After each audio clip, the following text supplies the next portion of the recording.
जानते हैं, सालों पहले जब मैंने शुरू किया इस स्पिरिट के रेल में चलना, जब मेरी आत्मिक आंखें खुली उससे पहले मैंने बहुत ज़्यादा विश्वास किया और बहुत प्रबल इच्छा की कि मेरी आत्मिक आंखें खुलें। आप जानते हैं, मैं नया जन्म पाया हूँ हिंदू परिवार से, एक ऐसे डिनोमिनेशन से जो कि पवित्र आत्मा के बपतिस्मे में विश्वास नहीं करते हैं। वो ये सब नहीं मानते हैं। इसके बावजूद वो बहुत अच्छे हैं इस बात की घोषणा करने में कि यीशु दोबारा आने वाले हैं।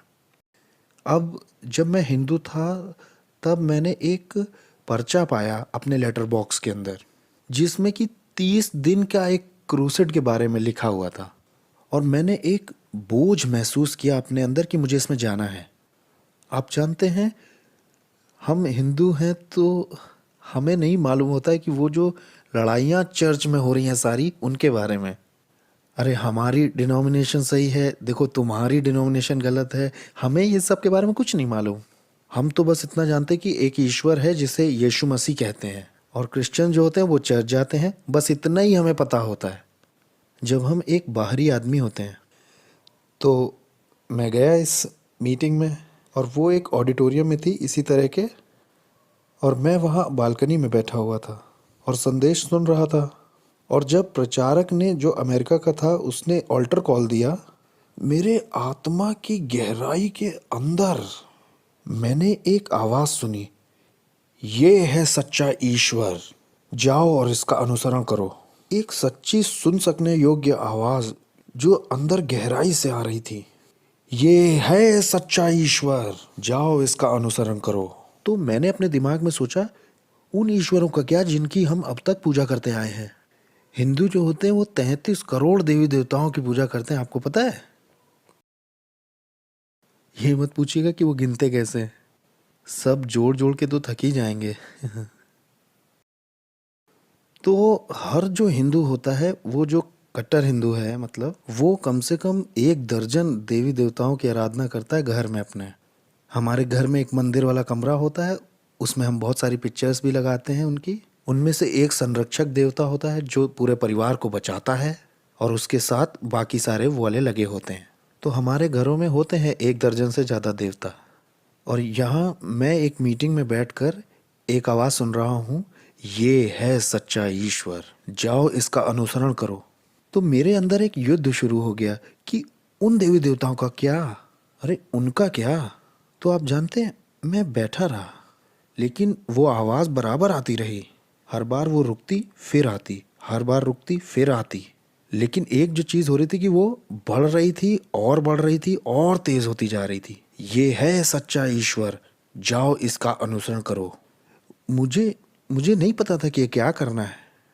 जैसे कि मैं कोई बहरा हूँ, मैं बैठा रहा उस सीट पर, और थोड़ी देर के बाद मैं जिस चेयर पे बैठा था मुझे लगा कि वो हिलने लग गई है। वो सचमुच में हिल रही थी, ऐसे हिल रही थी वो।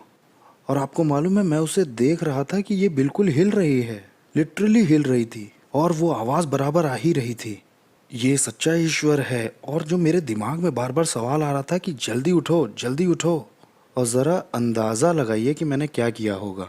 मैंने वो हैंडल कस के पकड़ लिए। मैं नहीं जाऊंगा। देखिए, मैं ये नहीं जानता था कि इससे होगा क्या।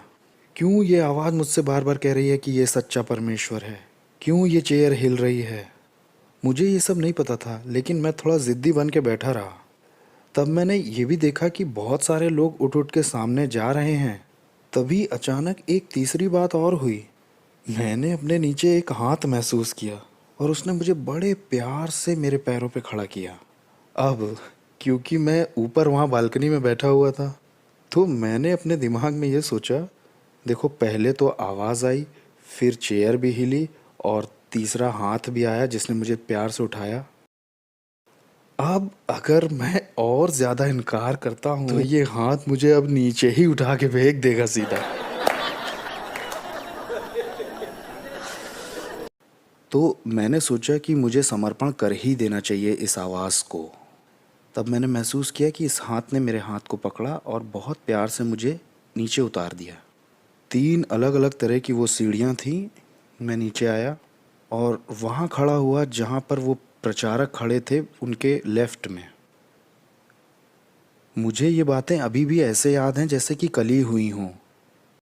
और जैसे ही मैं आया मुझे ऐसा लगा कि वो प्रचारक बस मेरा ही इंतज़ार कर रहा था वहाँ आने का। मुझे लगता नहीं है कि उसने मेरे ऊपर ध्यान भी दिया था। बहुत ही अच्छा विदेशी व्यक्ति था वो। मुझे लगता नहीं है कि उसने मुझ पे ध्यान दिया होगा क्योंकि वहाँ 50 लोग और भी थे और मैं बस बिल्कुल एक कोने में ही था, किसी ने मुझे घेरा हुआ नहीं था। और जैसे ही मैं आके खड़ा हुआ उसने कहा कि आओ हम प्रार्थना करें। तो फिर उसने अगुवाई करना शुरू कर दिया पापियों वाली प्रार्थना में। और मुझे इन सब के बारे में कुछ नहीं मालूम था, मैं तो सिर्फ एक हिंदू था और बस 16 ही साल का था। और वहाँ पे खड़े हुए मैंने सोचा कि मुझे ये पापियों वाली प्रार्थना दोहरानी है या नहीं दोहरानी है, मुझे कुछ पता ही नहीं था इस बारे में।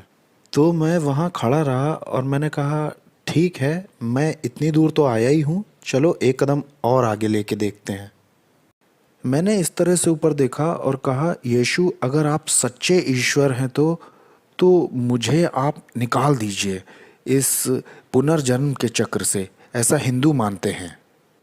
ये जो रीबर्थ का साइकिल होता है, ये मेरा माइक थोड़ा अलग आवाज़ कर रहा है।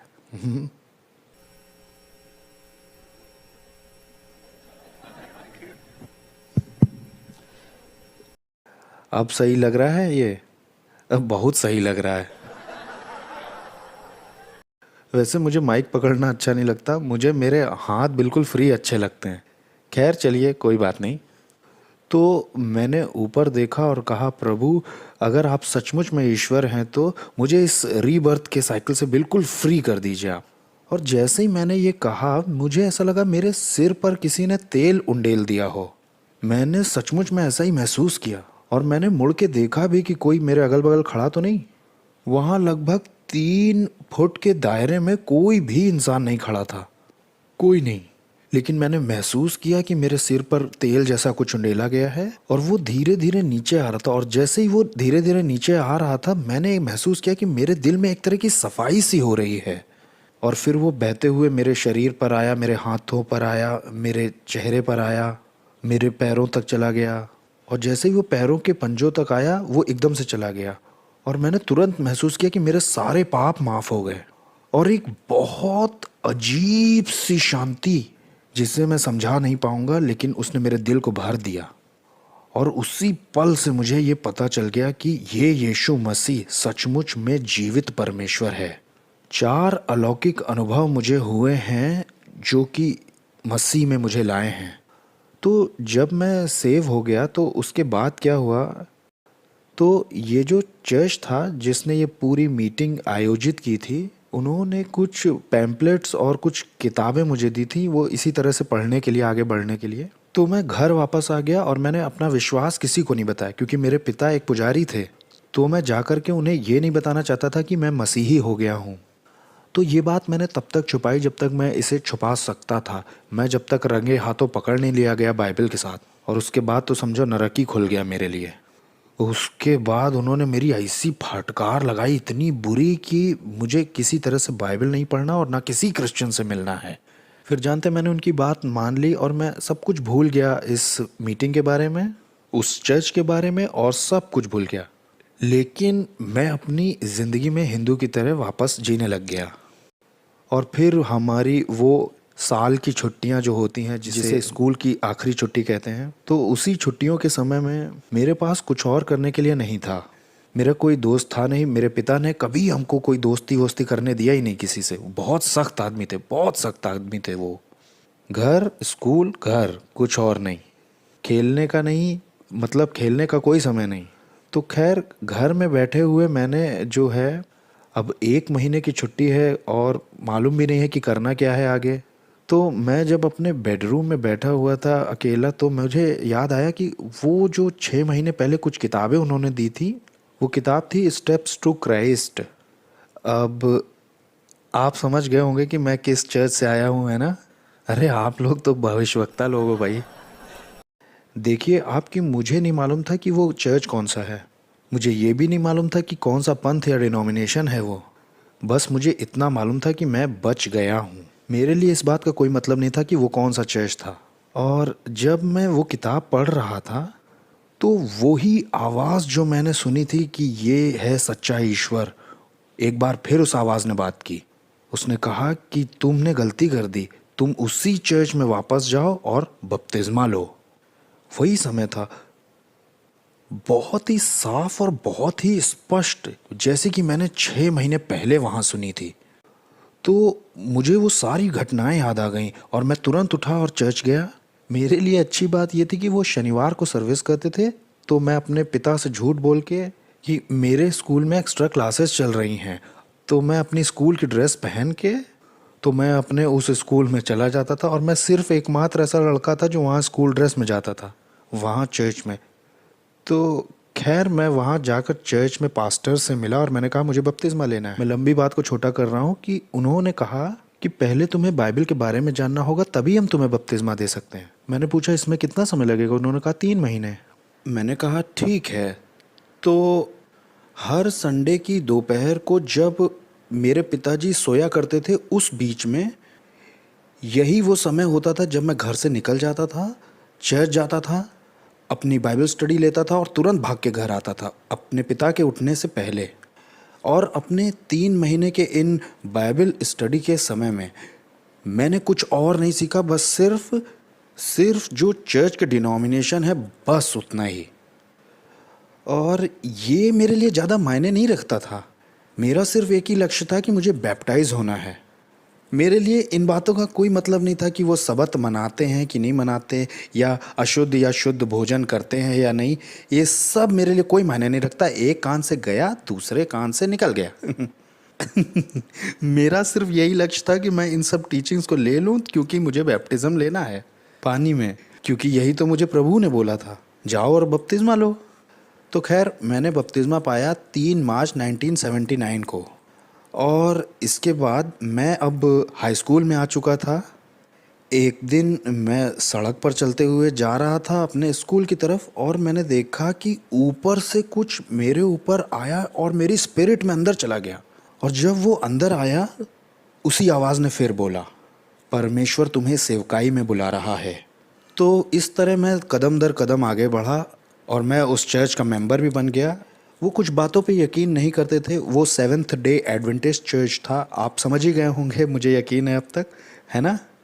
मैं तो इन मामलों में बहुत भोला था, बिल्कुल बेबी क्रिश्चियन की तरह समझ लीजिए, जिसे कुछ नहीं पता होता है कि मेथोडिस्ट चर्च क्या है, एंग्लिकन चर्च क्या है, एपिस्कोपलिंग चर्च क्या है, प्रेस्बिटेरियन चर्च क्या है, यूनाइटेड मेथोडिस्ट है या डिसयूनाइटेड मेथोडिस्ट है। मुझे माफ़ कीजिएगा, वो सारे के सारे ही डिसयूनाइटेड हैं, है ना। उनमें कोई एकता है ही नहीं। वो जो कुछ भी करते हो, लेकिन मैं था जो आत्मा के अनुसार चला था। मेरे लिए तो यही बात थी। खैर जब मुझे मेरी बुलाहट मिल गई, मैं बहुत लंबी कहानी को बहुत छोटा करके बता रहा हूँ, करीब करीब 1.5 साल के बाद मैं उस चर्च से बाहर आ गया। वजह ये थी क्योंकि वहाँ पर जो गलत शिक्षाएं या गलत डॉक्ट्रिन्स, गलत सिद्धांत सिखाए जा रहे थे, उनकी वजह से। तो जब मैंने वो चर्च छोड़ दिया तो मैं एक पेंटिकॉस्टल चर्च में आया। वो लोग और मैं पसंद नहीं करते थे पेंटिकॉस्टल चर्च को। वो लोग बड़ा शोर मचाते हैं, जैसे आज हम लोगों ने मचाया है। देखिए, अब मैं ऐसा नहीं हूँ, ये तो 79 की बात है। आपको मालूम है, सेवेंथ डे एडवेंटिस्ट चर्च में स्ट्रेट जैकेट क्रिश्चियंस थे। वो सिर्फ भक्तिपूर्ण भजन ही गाते हैं। वो ना कोई ताली वाली बजाते हैं, ना ही बॉडी अपनी हिलाते हैं, कुछ भी नहीं। Straight jacket Christians. और यहाँ जब मैं आया पेंटिकॉस्टल चर्च में, तो यहाँ ये लोग उछल रहे हैं, डांस और ताली बजा रहे हैं। मुझे बिल्कुल पानी के बिना मछली जैसा लगने लगा। मुझे बिल्कुल अच्छा नहीं लगा पेंटिकॉस्टल चर्च में। ये तो बस हुल्लड़ था मेरे लिए। अरे आप लोग नहीं भाई, आप लोग तो अच्छे हैं।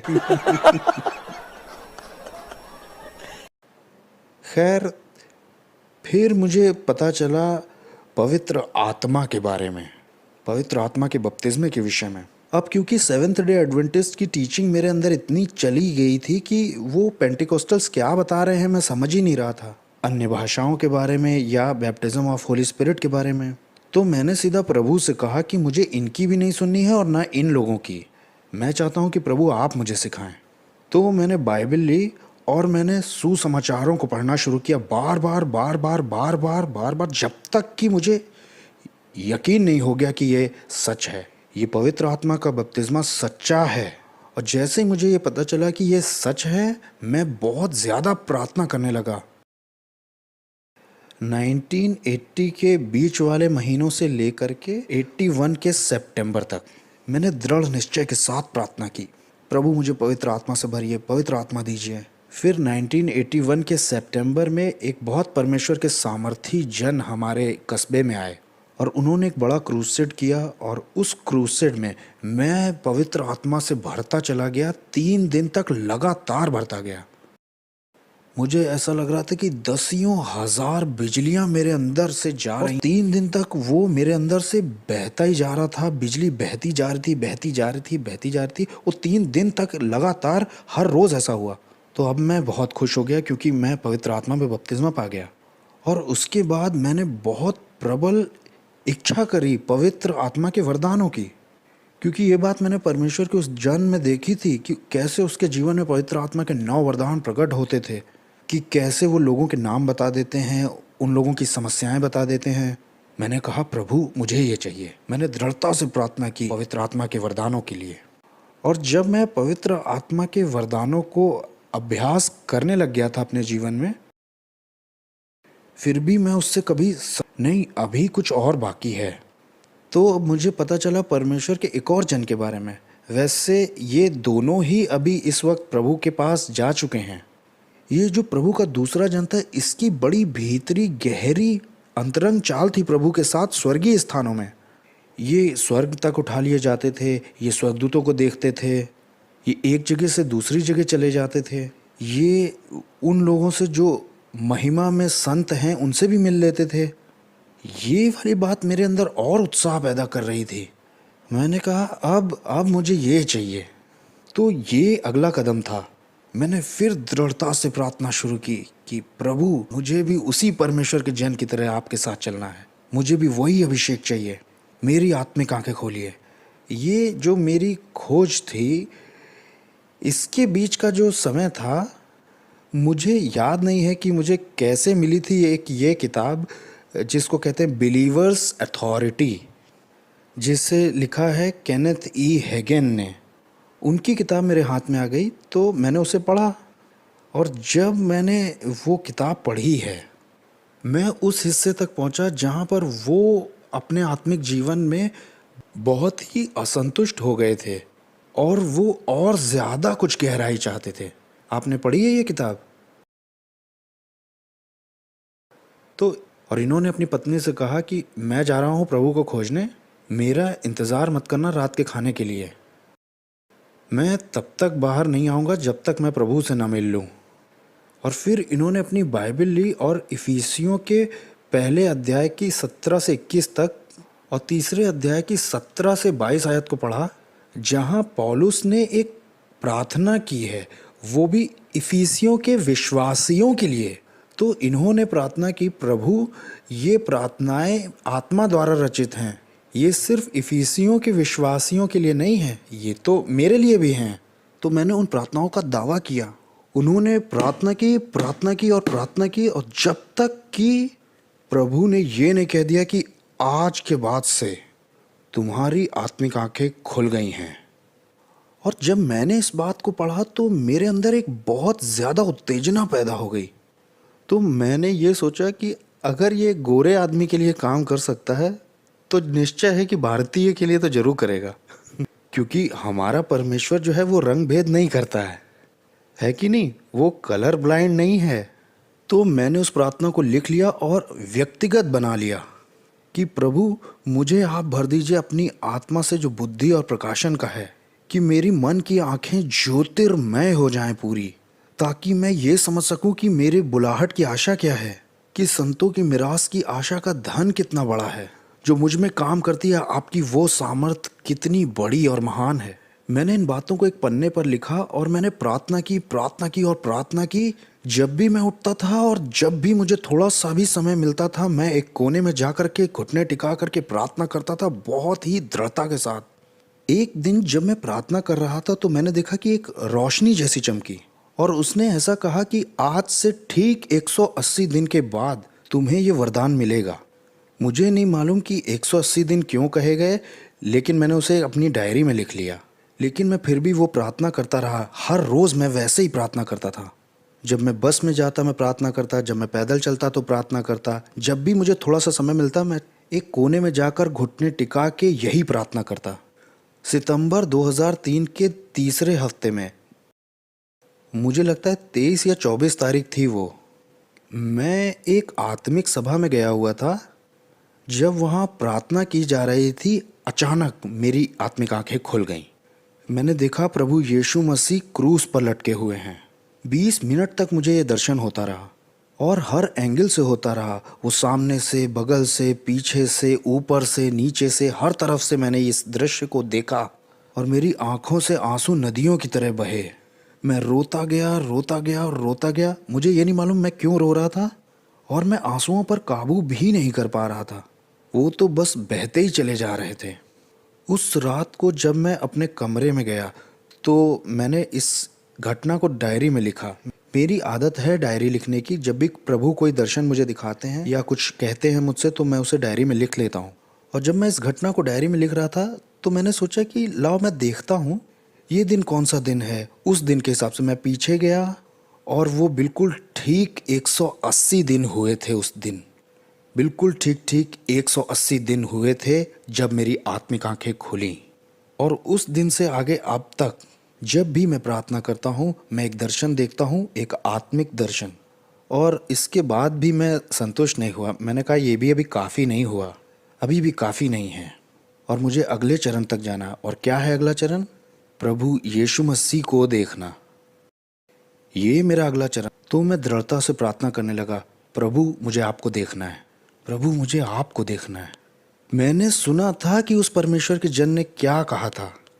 ये अच्छा था जब वो अपने अद्भुत अनुभव बताया करते थे, कैसे वो स्वर्ग में उठा लिए जाते थे, कैसे प्रभु यीशु मसीह खुद चलते हुए उसके पढ़ाई के कमरे में आते, कैसे खुद प्रभु यीशु मसीह बाइबल अध्ययन के समय में आके कहते हैं कि तुम जो पढ़ रहे हो उसे समझ रहे हो।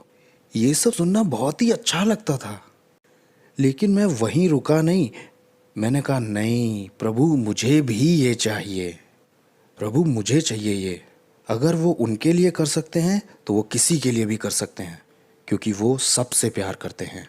तो मैंने दृढ़ता से प्रार्थना की, दृढ़ता से प्रार्थना की। एक दिन लगभग 2 महीने के बाद मैंने निश्चय किया कि मैं पूरा दिन जो होगा वो प्रार्थना में दूंगा। आप जानते हैं ये जो प्रभु के जन थे इन्हें बहुत सारे लेटर्स आते थे। मैंने लगभग 2.5 महीने इनके यहाँ सेवा की है। उन्हें 100 से ज़्यादा पत्र रोज ही आते थे। लोग उन्हें प्रार्थनाओं के लिए लिखा करते थे। तो मेरा ये काम था कि जब कभी भी वो शहर से बाहर जाते तो सबके लिए प्रार्थना करूं जबकि वो यहाँ नहीं हैं, और उन्हें प्रत्युत्तर भी भेजूं सबको। तो एक दिन नवंबर में ऐसा हुआ 1983 में, मैंने निर्णय लिया कि मुझे पूरा दिन प्रार्थनाओं में ही देना है, सुबह 10 बजे से लेकर शाम के 5 बजे तक। तो मैंने जो मेरे साथ सहभागी था उससे कहा, देखो मुझे आज प्रार्थना करनी है, कृपया मुझे परेशान मत करना प्लीज़। जो आज का मेरा काम है वो तुम कर दो, कल मैं तुम्हारा कर दूंगा। तो वो मान गया, अच्छा विश्वासी था। तो सुबह ठीक 10 बजे मैं कमरे में चला गया उस प्रार्थना के। मैंने घुटने टेके और आराधना शुरू करी परमेश्वर की, वचन पर मनन किया और परमेश्वर की बाट जोही। और फिर जब शाम हुई, लगभग 4 बजे होंगे, मैंने कहा ठीक है अब चलो मैं इन सब के लिए प्रार्थना करता हूँ। तो मैंने घुटने टेके अपने बिस्तर के बगल में, और जैसे ही मैं कहने जा रहा था, प्रभु पवित्र आत्मा आप मेरी सहायता कीजिए कि मैं इन पत्रों के लिए प्रार्थना करूं। और जैसे मैं ये वाक्य कहने ही जा रहा था बस, तो मैंने एक आवाज़ सुनी जैसे कोई दरवाजे का हैंडल खोल रहा हो। तो मुझे बड़ा आश्चर्य हुआ कि जब मैंने बोला है कि भाई कोई अंदर मत आना, मुझे परेशान ना करना, तो कैसे कोई आ सकता है। और जैसे ही मैं ये कहने जा रहा था कि कौन है वहाँ, प्रभु यीशु मसीह अंदर आ गए। इतना ही सच्चा जैसा आप मुझे यहाँ देख रहे हैं ऐसे मैंने उन्हें वहाँ खड़े देखा। एक बहुत ही सुंदर सा नीला बागा पहने हुए थे वो, नीला बागा पहने वो वहाँ खड़े थे और उन्होंने अपने पीछे दरवाज़ा बंद किया और बहुत ही सौम्य तरीके से वो चले। अरे बहुत महिमा के साथ। जानते हैं, प्रभु की चाल की कोई नकल नहीं कर सकता। उनकी चाल एक बहुत सज्जन व्यक्ति की चाल है। वो आए सीधे चलते हुए, मैं बिल्कुल ऐसे था। हाँ, और क्या करेंगे आप भी बिल्कुल पक्का ऐसे ही करेंगे। तो ऐसे था। हाँ, ये जो अनुभव है ये पूरे जीवन काल में एक अनुभव है। आपने जैसे जैकपॉट मार लिया हो। जानते हैं, पहले मैंने ऐसा सोचा था अपने में कि जब प्रभु मेरे सामने आएंगे तो मैं ये वाले सारे सवाल उनसे पूछूंगा। आपने कभी ऐसा सोचा है? लेकिन जिस घड़ी मैंने देखा प्रभु को, पूरा दिमाग खाली हो गया, एकदम एकदम खाली और बिल्कुल आश्चर्य से। मैं चकित था प्रभु यीशु की सुंदरता पर। सुंदरता जो थी, अति सुंदर थी। जानते हैं, जब सुलेमान ने लिखा है कि वो 10,000 से ज़्यादा सुर्ख है, वो सही नहीं है मेरे हिसाब से। ये 10,000 से भी ज़्यादा था। 10,000 से बहुत ज़्यादा था, बहुत ही भव्य। वो आए और मेरे बराबर में खड़े हुए और जो अगली बात उन्होंने कही उससे मुझे बड़ा धक्का जैसा लगा। उन्होंने कहा, मैं आया हूँ ताकि तुम्हारे साथ प्रार्थना करूँ। मैंने कहा, आपका मतलब क्या है प्रभु? मैंने ऐसा पहले कभी नहीं सुना। और जो अगला काम उन्होंने किया उससे मुझे और धक्का लगा। उन्होंने घुटने टेक दिए। ओ मेरे, ये तो और बुरा से बुरा होता जा रहा है। मुझे ये समझ में नहीं आ रहा था कि मैं कैसे प्रतिक्रिया करूं। आपको मालूम है, यहाँ पहले मैं उनकी सुंदरता से धक्का खाया हूँ, दूसरा धक्का ये है जो बात उन्होंने बोली, और तीसरा वो काम जो उन्होंने किया जिससे मैं धक्का खाया कि घुटने टेक दिए। उसके बगल में जो एक धूल मात्र है। राजा दाऊद ने बिल्कुल सही कहा है, कौन हूँ मैं, एक कीड़ा मात्र या एक कुत्ता? तो ये सोचिए कि मैं कौन था जिसके बगल में आए महिमा का राजा और घुटने टेके। मैं ये बातें बिल्कुल पचा ही नहीं पा रहा था। और तब उन्होंने कहा कि अपने हाथ उन पत्रों पर रखो और आओ हम प्रार्थना करें। तब तक मैंने थोड़ी हिम्मत बटोर ली थी। मैंने कहा, प्रभु मुझे बिल्कुल नहीं मालूम है कि इन लोगों ने अंदर क्या क्या लिखा है। क्या मैं एक एक लेटर को खोल करके आपके सामने पढ़ूं? और उसके बाद हम प्रार्थना करें? देख रहे हैं ना कि हम लोग कितने भोले और मूर्ख होते हैं। भाई एलन ने कल बड़ा ही अच्छा एक पद बताया था। वो अंत को शुरुआत से ही जानता है। उन्हें तो पता ही है कि पत्रों में है क्या, लेकिन ये मेरा भोलापन और मेरी मासूमियत थी। प्रभु मुझे नहीं मालूम, प्रभु इसमें क्या पढ़ूं एक एक। और वो बस मेरी तरफ देख के मुस्कुरा रहे थे, एक बहुत ही खूबसूरत मुस्कान के साथ। उन्होंने कहा, बस हाथ रखो और हम प्रार्थना करेंगे। तब मैंने अपने हाथ रखे और प्रभु ने अपने हाथ मेरे हाथ के ऊपर रखे और उन्होंने कहा कि आओ अब हम प्रार्थना करें। और उन्होंने अपना चेहरा ऐसे उठाया और जाहिर सी बात है, मैंने तो प्रार्थना की नहीं। मैं ये मौका खोना नहीं चाहता था, इसलिए मैंने अपनी आंखें खुली रखी, उनकी ओर देख रहा था। हम इतने पास थे। मैंने उनकी तरफ देखा और उन्होंने अपना चेहरा ऐसे उठाया और उन्होंने इस तरह से आहें भरी कि आंखों से आंसू बहने लगे। आप जानते हैं, मैंने रोमियो 8:26 को वहाँ अपनी आंखों के सामने होता हुआ देखा। पवित्र आत्मा प्रार्थनाओं में आहें भरते हैं। मैंने प्रभु को देखा, वो आत्मा से अंदर अंदर हिचकियाँ ले रहे थे और प्रभु का पूरा शरीर और पूरी छाती हिल रही थी इस तरह से, और इतनी हिचकियाँ और आहें भरते हुए आंसू बहे चले जा रहे थे। और जब वो पहला पत्र पूरा हो गया तब उन्होंने कहा, इसी तरह से तुम्हें सारे पत्रों का प्रत्युत्तर देना है। और इस तरह से हमने उन 300 पत्रों तक किया, एक के बाद एक के बाद एक। एक सामूहिक प्रार्थना नहीं की गई जैसा इन दिनों में बड़ा प्रचलित भी है आजकल। उस दिन मैंने ये जाना कि हर एक इंसान प्रभु के लिए महत्व रखता है, हर एक विनती प्रभु के लिए महत्व रखती है। इस सामूहिक प्रार्थना नहीं थी कि प्रभु हम इन सब के लिए प्रार्थना करते हैं, उत्तर दीजिए। हर एक अकेला पत्र भी, हर एक अकेला आंसू भी प्रभु के लिए महत्व रखता है। और जब हम उन सारे पत्रों को पूरा कर चुके तब उन्होंने मेरी ओर देखा, वो खड़े हो गए, उन्होंने अपने हाथ मेरे सिर पर रखे और उन्होंने मुझे आशीष दी। और उस दिन के बाद से जब भी कभी मैं प्रार्थनाओं में आंखें बंद करता हूँ, मैं देखता हूँ कि हमेशा प्रभु मेरे दाहिने हाथ पर खड़े हुए हैं। तो खैर, मैं बहुत खुश था, लेकिन मैंने कहा प्रभु अभी भी काफ़ी नहीं है, अभी थोड़ा सा और। अब क्या रह गया है? और अब मैं आपकी महिमा देखना चाहता हूँ, अब मैं स्वर्ग देखना चाहता हूँ। और ये मेरी अगली प्रार्थना थी।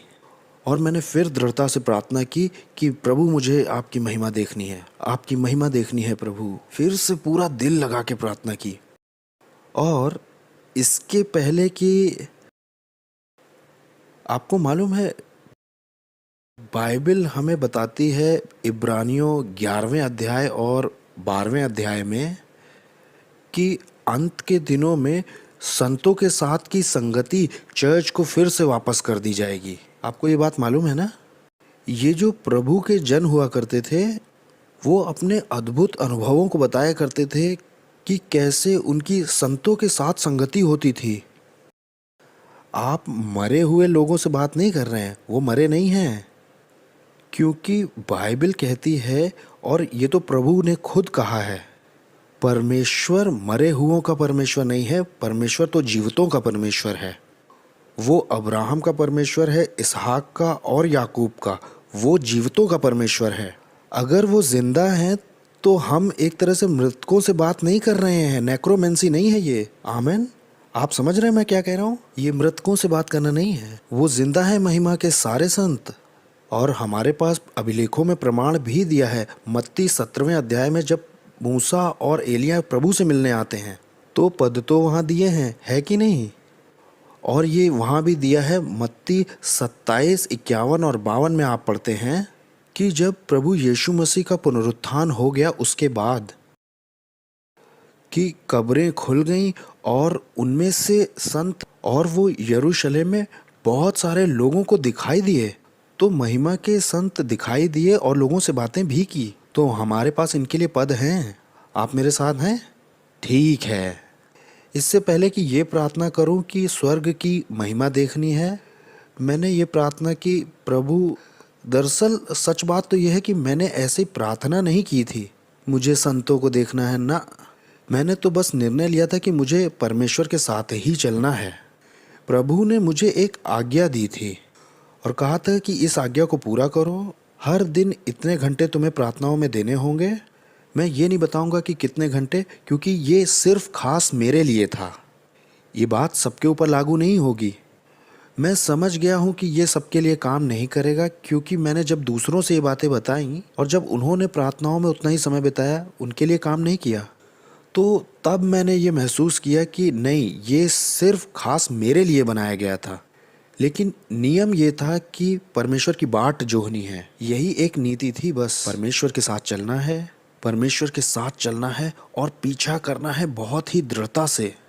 और ये एक बात है जो आपको माननी है कि बहुत दृढ़ निश्चय के साथ अभिलाषा करनी है।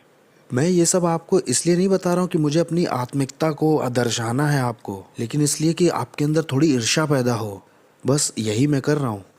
और आज आपके साथ बात करने के लिए मैंने ये बातें नहीं तैयार की थी। मैं तो ये बस आपको कुछ उकसाने के लिए करना चाहता हूँ। मैं बहुत ही नम्र होकर ये बात कह रहा हूँ। आपको उकसाने में मेरा सिर्फ एक ही मकसद है, ताकि आपके अंदर एक पवित्र ईर्ष्या को पैदा कर दूं, ताकि जब आप इस जगह से निकलें और आप अपने घर जाएं, आप भी घुटने टेकें, आप भी प्रार्थना करें कि प्रभु, अगर आप ये एक भारतीय के लिए कर सकते हो तो आप मेरे लिए भी कर सकते। आमीन। ये मेरी इच्छा है कि आप भी ये कर पाएं। अगर ये एक भारतीय के लिए हो सकता है तो निश्चय आपके लिए भी हो सकता है, क्योंकि परमेश्वर रंग भेद नहीं करते हैं। तो मैं कुछ इतने घंटों के लिए हर रोज़ प्रार्थना करने लग गया। 7 दिन के बाद ऐसा हुआ, एक दिन जब मैं बाट ही जो रहा था परमेश्वर की और वचन पर मनन कर रहा था, मैंने महसूस किया कि कोई अंदर आया है मेरे कमरे में। मैं मुड़ा और मैंने देखा कि एक बहुत ही ज़्यादा आयु का एक संत, पूरा महिमा से भरा हुआ, सफ़ेद दाढ़ी यहाँ तक, सफ़ेद पूरे बाल उसके, खड़ा हुआ है मेरे कमरे में। और वो चलते हुए मेरे पास आया और मुझसे पूछा, तुम क्या पढ़ रहे हो? मैंने कहा, सर, आपको मालूम है भारत में हम अपने बड़ों को पिता की तरह अय्या कहते हैं। अय्या मतलब स, या आप कह सकते हो पिता। मैंने कहा, पिता, मैं ये पढ़ रहा हूँ। तब मैंने उनकी ओर देखा और कहा, अय्या, आप कौन हैं? और उन्होंने कहा कि मैं हूँ वो जिसने ये प्रकाशित वाक्य लिखा है। मैंने कहा, यूहन्ना। मेरी हिम्मत नहीं पड़ी कि मैं ऐसे शब्द बोलूं, यूहन्ना। और वो मेरे बराबर में आकर बैठ गए और कहा, अपनी बाइबल में प्रकाशित वाक्य खोलो, आओ हम पढ़ते हैं पहला अध्याय। तुम्हें मालूम है वो मैंने कैसे लिखा है? और उन्होंने वो मुझे बताया कि कैसे उन्होंने वो लिखा था। और एक सवाल था जो बहुत दिनों से मेरे दिल में था। मैंने कहा, अय्या, आप तो पतमुस टापू पे थे ना?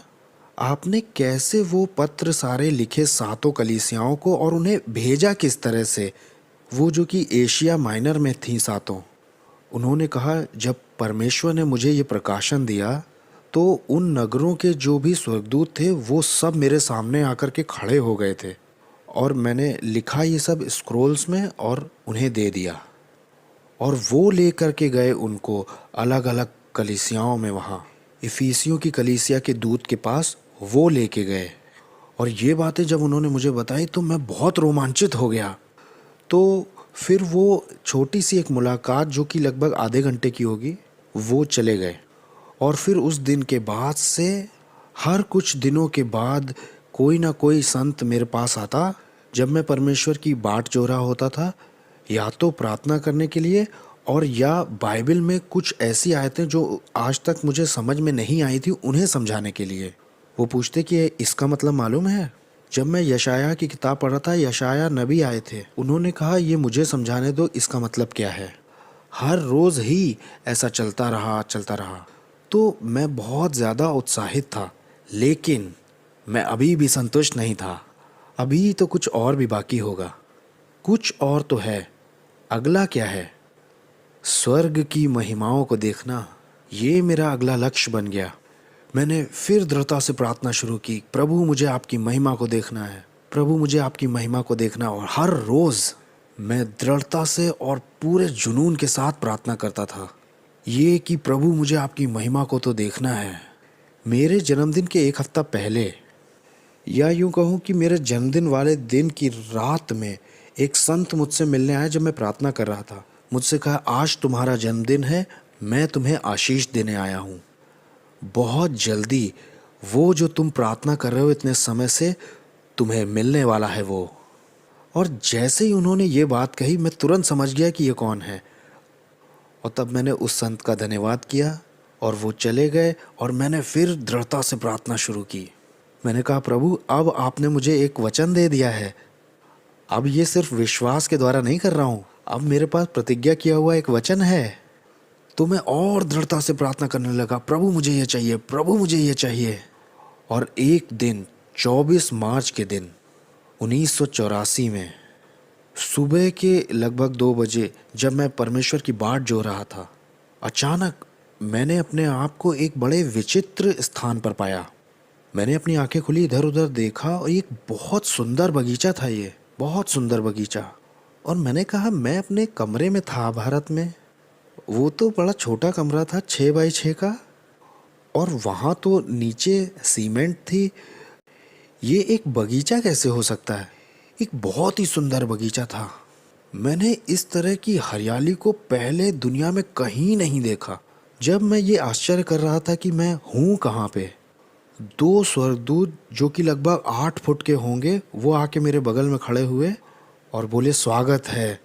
मैंने उनकी ओर देखा, मैंने कहा, ये कौन सी जगह है? ये स्वर्गलोक है। और फिर वो मुझे घुमाने लगे और मुझे एक जगह ले गए जहाँ पर बच्चे थे, बहुत छोटे बच्चे थे, 3 साल के, 5 साल के। तो मैंने उन्हें देखा, वो रह रहे थे स्वर्गलोक के उस हिस्से में। और तब वहाँ एक और दरवाज़ा खोला गया, और जब ये अनुभव हुआ, तब से आज तक मैंने कभी भी ना तो भूखा होना छोड़ा और ना ही इच्छा करना बंद किया। ये अच्छा नहीं होगा कि आप सिर्फ इस बात को सुन लें कि मेरी तरह आकर के आपने यहाँ बता दिया कि अरे मुझे तो ये वाला अनुभव भी हुआ है, मेरी चाल तो ऐसी रही है, ये भी संभव है, वो भी संभव है, ये अच्छा है। नहीं, आप सिर्फ वहीं तक ना रुक जाएं। यह आपके पिता की इच्छा है कि आप और पीछा करें और मेहनत करें और ज़ोर लगाएं। इस बात के लिए मैं पूरी निश्चय से और दृढ़ता से जानता हूं कि ये आपके पिता की इच्छा है। और अगर ये आपके पिता की इच्छा नहीं होती तो उसने मुझे ये कल ना दिखाया होता, उसने नहीं दिखाया होता।